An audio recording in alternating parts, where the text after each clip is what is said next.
So I think it's time we finally finished up this nightmare. Welcome back to Fatal Frame 3.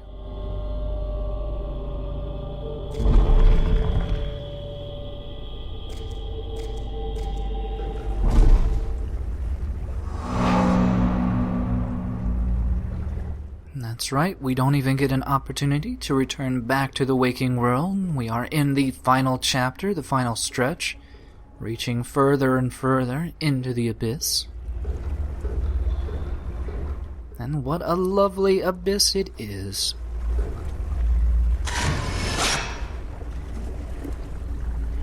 Where we can find Reika waiting solemnly by herself, probably on her long trek down to the abyss itself. The good news is she did leave behind some supplies for us in some Type 14 film and some sacred water. And I will say that resources are going to be pretty limited down here. We can't ever go back to the house, and all we can do is follow these little lanterns down the waterway.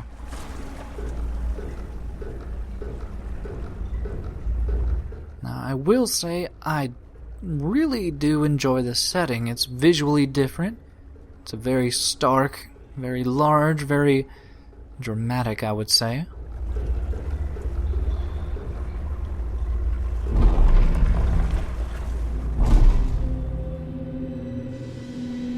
Let me sleep forever.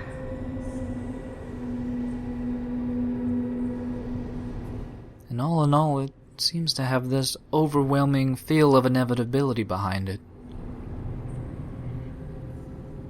By the door here, we can snap 2 quick vanishing ghost photos of these engravers. Waiting to follow, I assume the priestess further down and down into the abyss.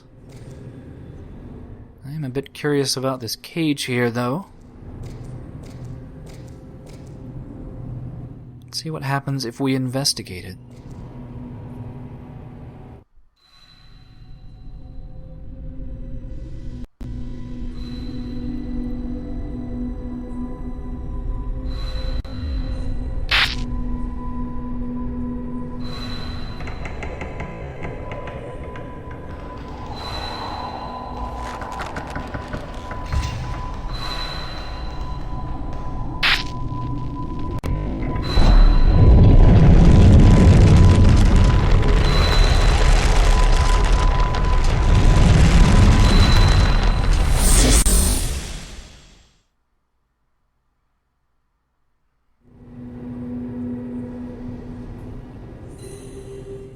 Seems it was some quicker means for Reika to get all the way down into the abyss. We now hear a very familiar tune echoing up through the abyss. We also have a hidden ghost opportunity here.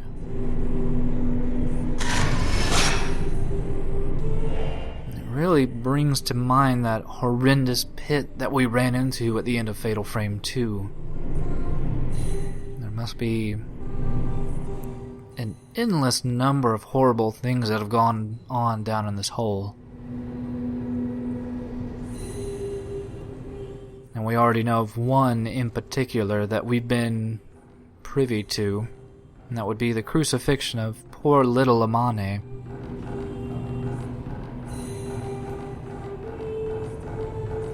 Hearing her fellow sisters, their voices echoing up through this voluminous abyss.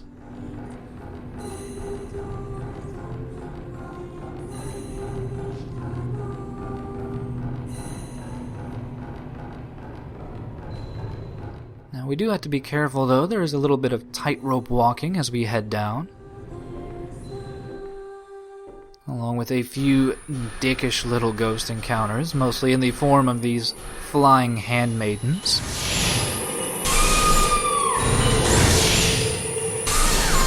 Hopefully you have gotten plenty of practice in fighting them, because you don't have a lot of maneuverability in this area.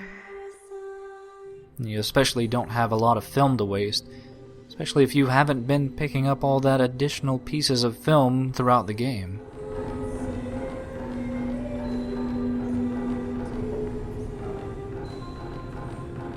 But we have a much longer trek down through the abyss this time around, mostly due to the fact that we are, well, I guess, fully in the pit, rather than in some daydream version which Miku and Kei found themselves in earlier. I assume that's what the flashes of white were, much like in the same way that Rei was pulled into a daydream earlier, and in a similar disorienting fashion. So we do have one last tricky trap to deal with on these narrow walkways, or Shinto gates, I suppose. This time around, though, it is 2 flying shrine maidens, and, well, the evade function makes it a little bit easier, but I can honestly say that this is not an easy enemy encounter to deal with. The only saving grace is that the flying priestesses don't have too much health, and they don't do an extreme amount of damage, I suppose. But like I mentioned earlier, our supplies are in short commodity, and we don't really have a lot of health to be wasting.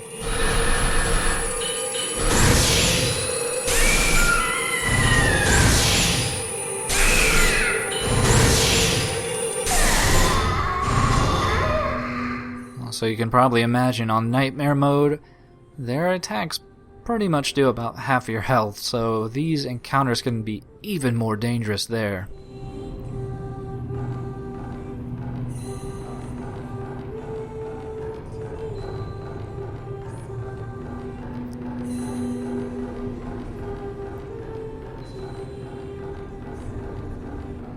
But as we head down to the base floor here, you find the cage, obviously empty, as Reika is no longer here, and we get some final update about Amane. I figured I would go ahead and check that out to see if it gave any useful information, but honestly, as with most of the entries in the notebook, it really doesn't. It just kind of restates what we already know, which is Amane met a pretty untimely end. But we could get some additional information from this item waiting in front of the open cage here, if I can manage to pick it up. Yeah, it is the final diary entry from Reika herself. Here she goes into explaining a little bit about that vision we saw earlier up at the top. Seems that even with all of her feelings and emotions taken away by the mirror, she still manages to have visions of Kaname. Seems that she sees him still visiting her, even as she heads down into this horrible, horrible abyss. And she hopes that maybe, just maybe, in her eternal dreams she can still manage to see him somehow.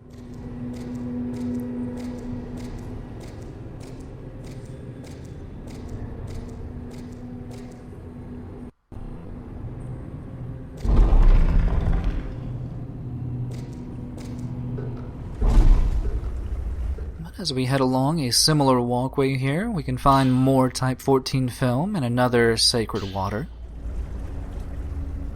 I think by this point of the game, Rei, even though we haven't used any, only has about, 4 or 5 sacred waters all total, so can't really overstate just how stingy the game is in regards to items.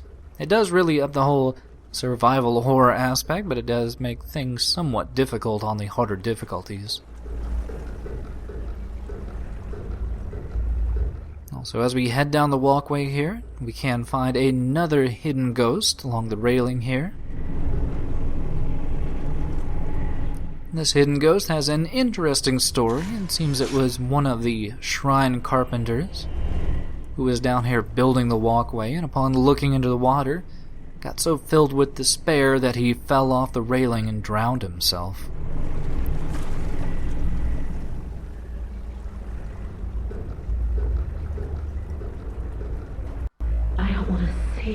Anymore.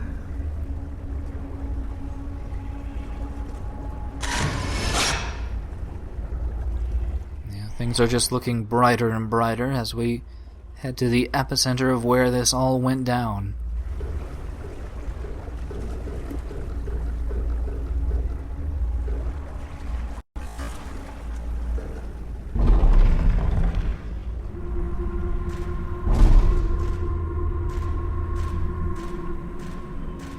Don't want to see anymore. And finally we reached the area where Kay ended up trying to enact his plan with the stakes and met a rather, can't say untimely demise at this point, but things didn't quite work out for him. And we see now that all these little lanterns are making their way through those holes in the wall that we saw before. But we didn't come down here to admire the landscape.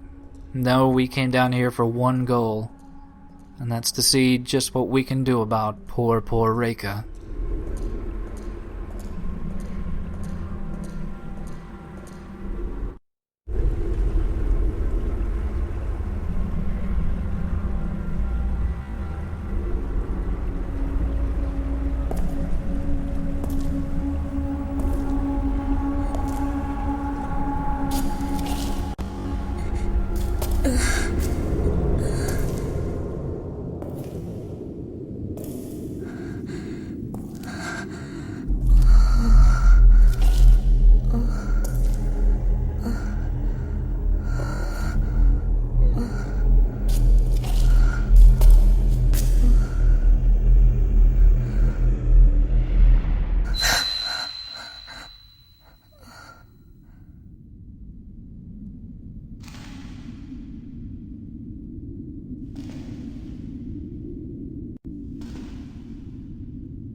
Reika!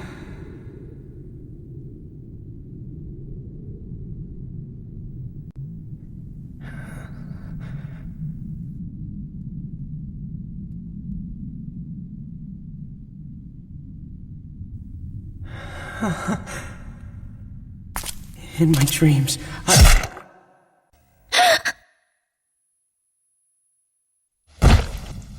Why did that handmaiden guide a man such as you to the Chamber of Thorns? Do not enter Chamber of Thorns. You must not disturb the priestess who lies asleep.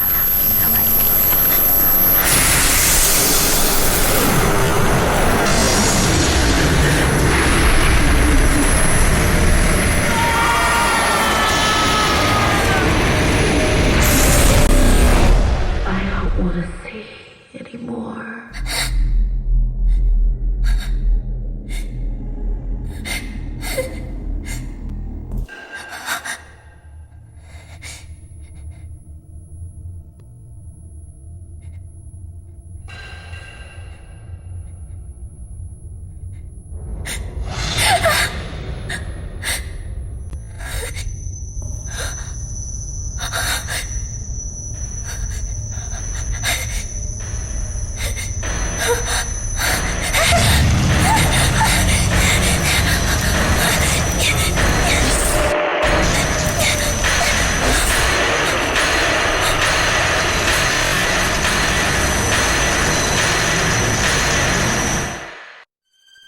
No one will survive. And so we finally find out what caused the rift to explode out of the Chamber of Thorns into the world, swallowing up the Kuze Shrine, pretty much manifesting the manner of sleep and all that, but we'll get to that in just a little bit. We now have to deal with the final boss, Reika. Reika isn't too terribly difficult as long as you can figure out her moves. This flying one is especially difficult to understand initially, especially considering it's her only opportunity for a fatal frame. And even getting the initial fatal frame, comboing her is really timing specific. Your second move to note is this really, really bizarre miasma bubble effect. You are slowed down quite a bit. You see her memories passing by in the background there. And if she does touch you in this situation, you die. Otherwise, her attacks do quite a bit of damage otherwise.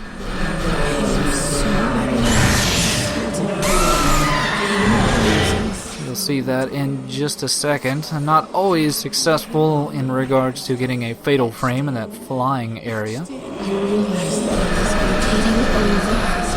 We also see there, even though I interrupted her, she will shoot off that weird skull that's flying above her head. I assume it's the personification of the rift, possibly. And that she will shoot that off towards you unless you interrupt her with a shudder chance. And while on an audio level, the boss is terrifying to hear the constantly repeating words of Reika in her torment, there are a number of shortcomings to this boss, namely the fact that Reika may or may not tend to spam that one-hit kill maneuver. Now, I can't really recommend trying to fight her in that situation. I think you might be able to damage her, but more than likely if you do try to do that, you'll just be caught and killed. And really, it's not too difficult to just keep running away from her, but yeah, you see the second issue here. When she does go flying, it does make tracking her pretty difficult. Your camera won't auto-track her. And you can only hope that she appears somewhere in your visibility.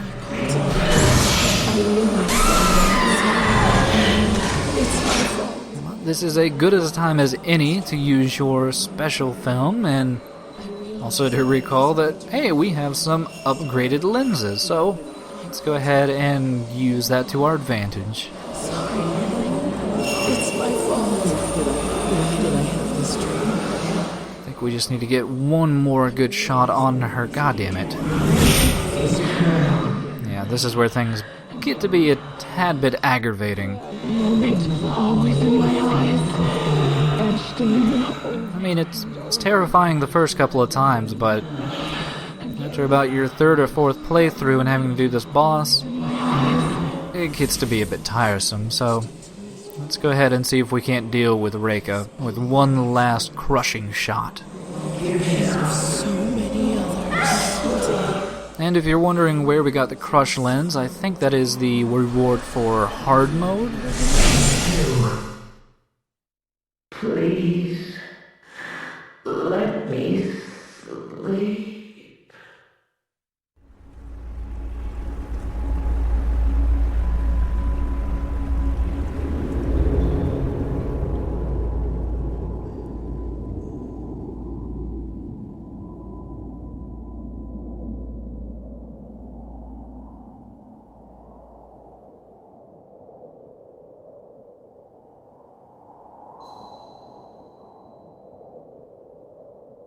It's all right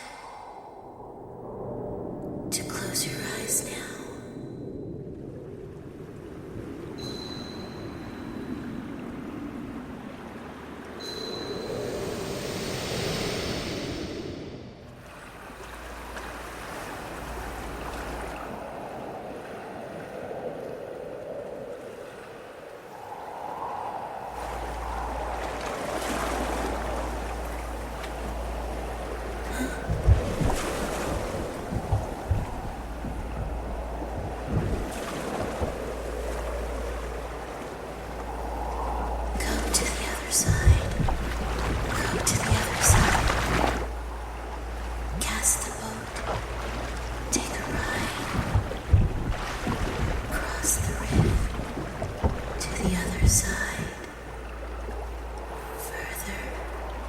Further to the other side.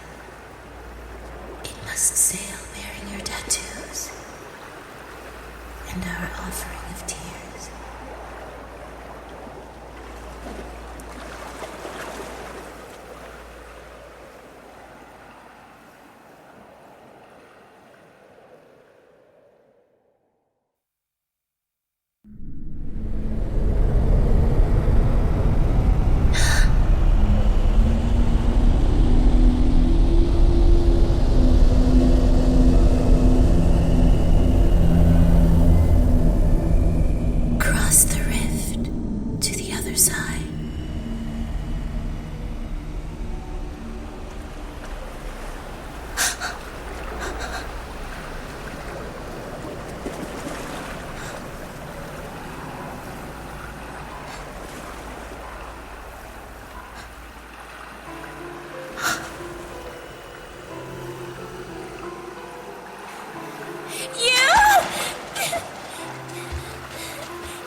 are always with me, no matter what.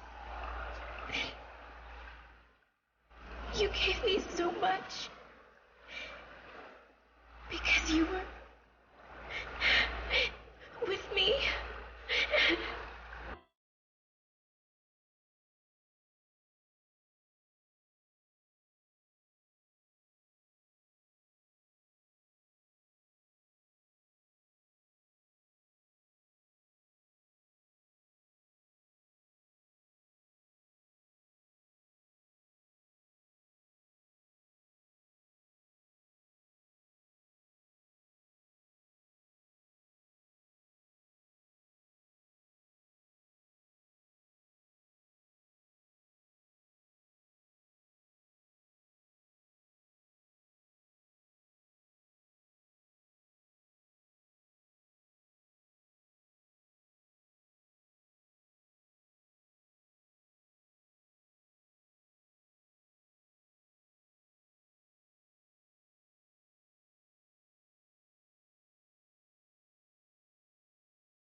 I never understood why we survived.